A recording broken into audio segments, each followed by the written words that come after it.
Thank you আহ্বান জানাচ্ছি। আসলে এই বাংলাদেশ পর্তুগাল সাংস্কৃতিক ইউনিয়ন, এই ইউনিয়নে যার রয়েছে সবচাইতে বেশি অবদান এবং যার প্রচেষ্টাই হয়েছে এই ইউনিয়নটি,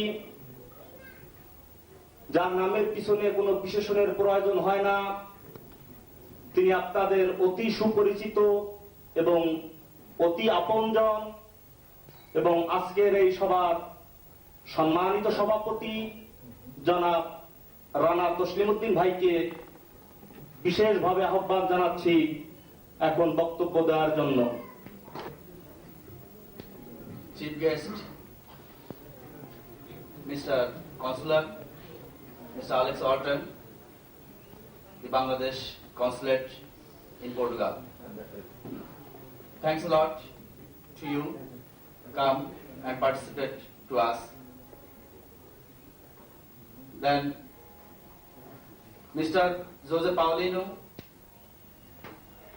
aqui a nossa reunião e nossa festa.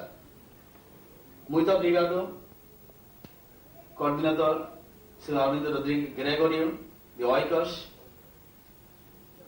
Nós também muito grato que você já foi nossa terra, de onde vimos aqui, de muito longe. Muito obrigado, bem-vindo aqui na nossa festa e reunião.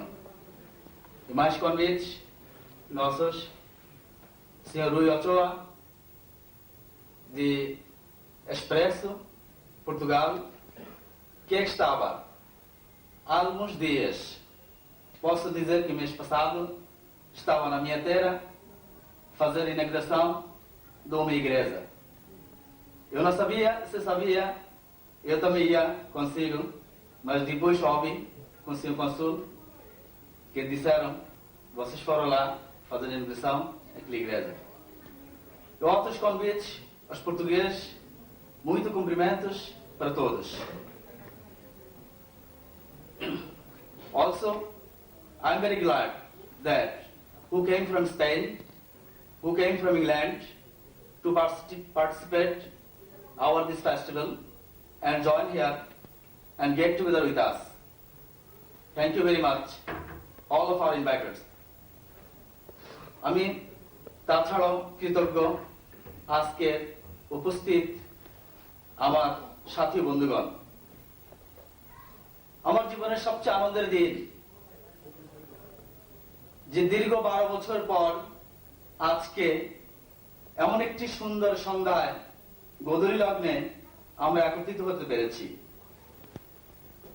আজকে সত্যি আনন্দিত যে গত 2 সপ্তাহ যাবৎ যে সমস্ত ভাইরা স্বতঃস্ফূর্তভাবে আমাদের সাথে কাজ করে গেছেন, যোগাযোগ করেছেন, আমি সেই সমস্ত ভাইদের ধন্যবাদ এবং কৃতজ্ঞ সেই সমস্ত ভাইদের যারা অর্থ দিয়ে, বুদ্ধি দিয়ে আমাদের সাহায্য করেছেন এমন একটি মহতী অনুষ্ঠানের আয়োজন করার জন্য। আসলে ভাষা আন্দোলন আমরা যারা এখানে আছি বাঙালি তারা প্রত্যেকেই জানি, কারণ যখন জন্ম হয়েছিল আমার মনে হয় 98% লোক আমরা এখানে আছি যাদের জন্ম 52-এর পরে। আর জন্মের পর থেকে দিনের পর দিন শুনে আসতেছি যারা বলেন শহীদ দিবস একটি পূজা যেখানে ফুল দেওয়া হয়। কিছু ভাই বলেন সালাম, জব্বার, বরকত, যারা প্রাণ হারিয়েছেন, শহীদ হয়েছেন, তাদের নামে পূজা করার প্রয়োজন নেই। এই দিন শোকের দিন, আসলে শোকের দিন নয়। 21শে ফেব্রুয়ারি এমন একটি দিন, সেটি আনন্দের দিন, অর্জনের দিন, হারানোর দিন। My dear honorable guests, I'm just telling a little bit about this festival. That 1952 about history of language. So, very regret that this day, 21st February, we lose and we earn. We lose our brother. we gave blood.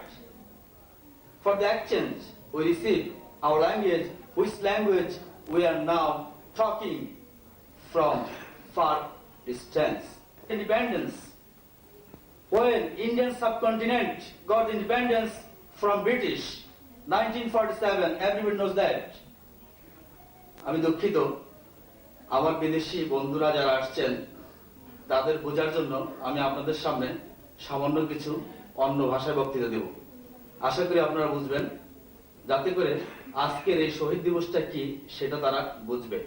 যদিও মাতৃভাষার দিবস, আমাদের দেশে বলা হয় এই দিবসে কেউ অন্য ভাষা যেন কেউ না বলে। এটা জাস্ট একটা কুসংস্কার বলা যায়, কিন্তু এদেরকে বোঝানোর জন্য বলতে হচ্ছে। ধন্যবাদ।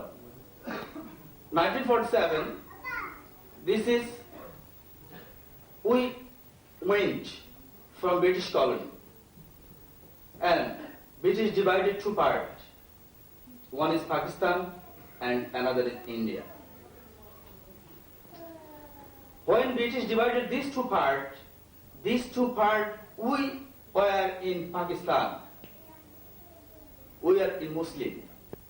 All Muslim become one side and another Muslim went another side. But what is the difference? Only the same thing is our religion. Otherwise, we had not any similar anything with Pakistan's people. I mean, our customs, our food, our language, anything else, our culture, this is not same thing with Pakistan. What same? With West Bengal of India, which part now is India. But in Bengalis people, Bengalis student, Bengalis young man, they were talking. How? Mr. Jinnah told, come to the conference. Our University of Dhaka, he told, Urdu, and only Urdu will be state language of Pakistan. But we are in East Pakistan and Islamabad, West Pakistan. Only we are the brave nation that time, that moments, we told, no, this is not acceptable. Our mother tongue cannot be kept. 1948, when happened these things, 1950, 49, Mr. Jinnah thinks many times, and at last, 1952, Mr. Jinnah told and said army staff at the road, don't do any movement, don't do any demonstration. Urdu have to be language only, total Pakistan. But we did not abide by it. In the outside of house, road, every hour curfew. We did abide by curfew. We went out at the road, make demonstration, and the army staff shooted us. My brother Salam, Jabbar, Rafiq, Barkat, many people had died. The road became a crimson, red of blood. Mr. Jinnah thinking cannot stop it. So we have to be aware by that Bengali and Bengal and Bengali language have to be for that. So we went our language, 1952. And now is 50 years past. সেটা হারানোর চেয়ে অর্জনটাকে ভাবছি। একমাত্র ভাষা আন্দোলনের মাধ্যমে বাঙালি জাতীয়তাবোধের উন্মেষ, স্বাধীনতার স্বপ্ন আমরা দেখেছিলাম।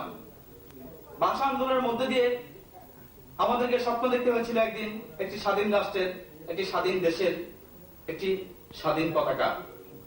এই ভাষা আন্দোলনের মধ্যে দিয়ে শিক্ষা আন্দোলন, গণ অভ্যুত্থান, ৭১ নির্বাচন, শেষ পর্যন্ত ৭১ স্বাধীনতা আমরা অর্জন করেছিলাম।